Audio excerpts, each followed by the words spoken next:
그리고 충격적입니다. 아이폰의 가격이 무려 동결되었습니다. 애플워치도 에어팟 프로도 전부 동결. 근데 환율 때문에 20만원씩 그랬네요. 어쨌든 이번에 진짜 상상 초월 기대 이상 대박입니다.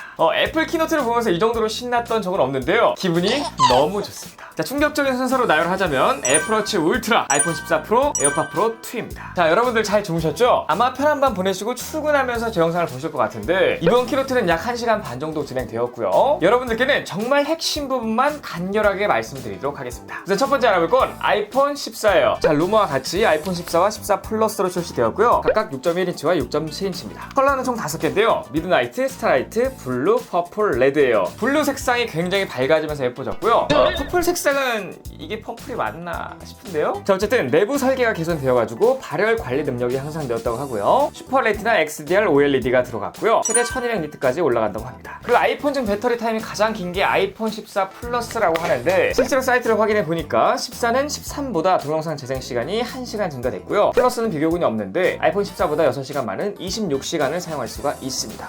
그런데 14 프로 맥스는 29시간이던데 이게 뭐지? 자, 어쨌든 기존과 같은 A15 바이오닉 칩셋이 탑재됐고요. CPU도 전작과 똑같은 5코어지만 18%가 빨라졌다고 해요. CPU는 언급이 없는 거 보니까 똑같다고 보시면 될 것 같습니다. 그리고 메인 카메라에 더 커진 센서와 기존의 1 마이크론 픽셀보다 높아진 1.9 마이크론 픽셀이 탑재됐고요. 조리개는 F1.5로 업그레이드 되었고 OIS도 좋아졌다고 합니다. 그래서 조리개가 빨라져서 순간 포착 능력이 좋아졌고 저조도 촬영이 무려 49%나 개선됐다고 해요. 그리고 야간 모드 촬영 시간도 2배나 빨라졌는데 이제는 좀 기다리는 시간이 무료하지 않을 것 같습니다. 그리고 전면 카메라도 업그레이드가 되었는데요. 새로운 트루뎁스 카메라가 들어갔으며 F1.9의 조리개, 저조도는 38% 개선, 그리고 전면 카메라 최초로 오토포커스가 들어간다고 합니다. 그렇기 때문에 저조도에서도 빠르게 초점을 잡을 수가 있다고 해요. 그리고 새로운 칩셋인 포토닉 엔진이 탑재되었는데 이것 때문에 저조도 보정이 2배나 좋아졌고요. 초광각 카메라 기준으로 저조도가 2배, 메인 카메라에선 저조도가 2.5배나 개선됐다고 합니다. 안 그래도 좋았는데 더 좋아졌기 때문에 다른 스마트폰들은 긴장을 해야 될 것 같아요. 그리고 새로운 흔들림 보정 모드인 액션 모드가 들어갔는데 이는 이미 갤럭시에서 예전부터 들어갔던 슈퍼 스테디와 비슷한 것으로 보입니다. 그리고 이제 미국 모델에선 심 트레이가 아예 사라지고요. 전부 eSIM으로 대체된다고 하고요. 추가로 안전 기능 2가지가 들어갔는데 하나는 충돌 감지예요. 애플워치도 이게 들어갔는데 이건 뒤에서 자세히 말씀드리도록 하고요. 그리고 나머지 하나는 위성통신 긴급 구조 요청입니다. 자, 위성통신 루머가 많았었는데 이제야 들어갔고요. 이거는 야외에 있어야 되고 하늘이 잘 보이는 상태여야 합니다. 사실 위성통신은 이제 문자 전송도 어려운데 애플에서 큰 안테나 없이도 가능한 방법을 만들었고요. 이거는 위성을 정확히 비춰야 가능한데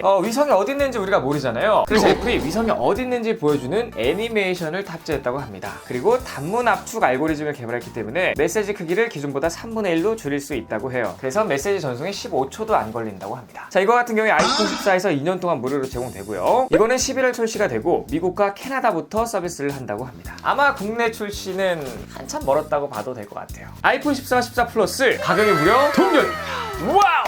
그래서 아이폰 14는 799달러, 플러스는 899달러인데 환율이 거의 20%나 올랐기 때문에 한국 가격은 꽤나 많이 올랐습니다. 아이폰 14는 125만원, 아이폰 14 플러스는 135만원부터 시작을 해요. 2차 출시국에선 9월 9일부터 주문이 가능하고요. 아이폰 14는 9월 16일 출시, 아이폰 14 플러스는 거의 한 달이 늦은 10월 7일부터 출시된다고 해요. 자, 다음 알아볼 건 메인이라고 할 수 있는 아이폰 14 프로 시리즈인데요. 기존 노치가 있던 자리에 새롭게 생긴 애니메이션에 그냥 오지고 지르고 시작합니다. 역시 애플은 진짜 미친 것 같아요. 그리고 이 가운데 구멍 뻥 뚫린 데에도 터치 센서가 들어간 것 같습니다. 색상은 스페이스 블랙, 실버, 골드, 딥 퍼플로 출시되고요. 이 퍼플 색상은 유출된 게 훨씬 이쁜 것 같아서 조금 아쉬워요. 그리고 그래파이트가 아니라 스페이스 블랙으로 네이밍이 바뀌었고요. 이 노치가 사라진 이유가 일단 트루뎁스 카메라 크기가 30% 줄었다고 해요. 그리고 근접 센서를 디스플레이 뒤로 숨겼기 때문에 노치를 숨길 수 있었다고 합니다. 알림 디자인이 아예 새롭게 바뀌었는데요. 이 알약 부분을 다이나믹 아일랜드라고 하고요. 이게 여러 모양으로 유동적으로 확장됩니다. 그래서 마치 디스플레이 같은 그런 느낌을 주고요. 이 페이스 아이디를 사용하던 뭘 하던 음악을 들어도 해당 부분이 확장되며 부드럽게 보여주고요. 전화가 와도 사용 중인 앱에 방해를 받지 않고 이렇게 디자인이 됐어요. 그러니까 이제는 노치가 아예 사라지고 전면이 통째로 디스플레이가 된 듯한 그런 느낌을 받을 수가 있습니다.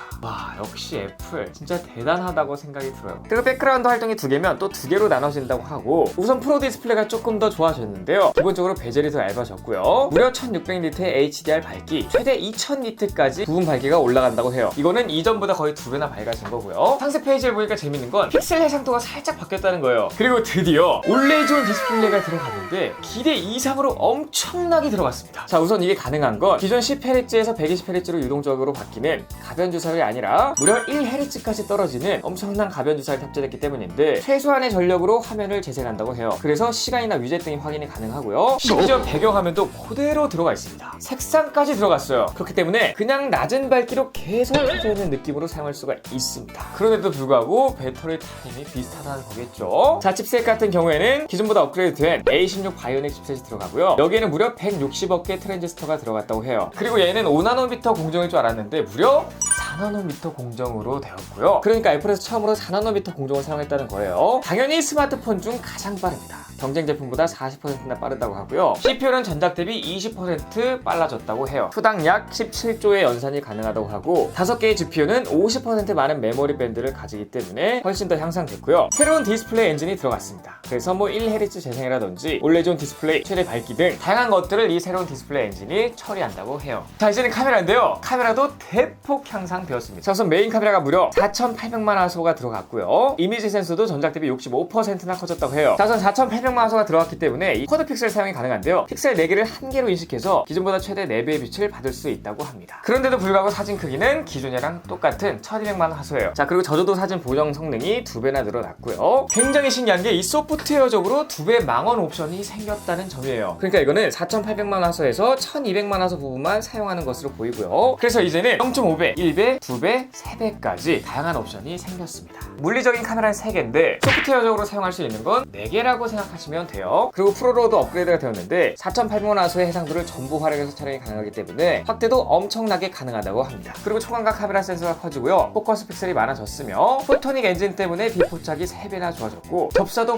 훨씬 좋아졌다고 해요. 그리고 플래시도 완전히 재설계되었기 때문에 사진의 초점 거리에 따라 다르게 작동이 되는데 9개 LED가 패턴과 강도에 따라 제어된다고 해요. 그리고 이전 세대보다 최대 2배나 밝고 최대 3배 균일하다고 합니다. 3배 망원 카메라는 이제 간단히 얘기하고 넘어갔는데 저조도가 2배나 개선됐다고 해요. 자, 아이폰 14 프로 배터리 같은 경우에는 전작이 동영상 재생 22시간이 됐다면 조금 느린 23시간 재생으로 바뀌었고요. 프로맥스 배터리 같은 경우에도 1시간 늘어서 29시간 사용이 가능하다고 해요. 그리고 영상에선 나오지 않았으나 상세 페이지를 자세히 보니까 프로 모델들은 전작보다 0.1mm 두꺼워지고요. 가로 세로 폭은 소폭 작아졌습니다. 프로맥스 같은 경우에는 무게가 2g 정도 증가가 됐어요. 이것도 가격 동결이 되었는데요. 그래서 프로는 $999, 프로맥스는 $1099입니다.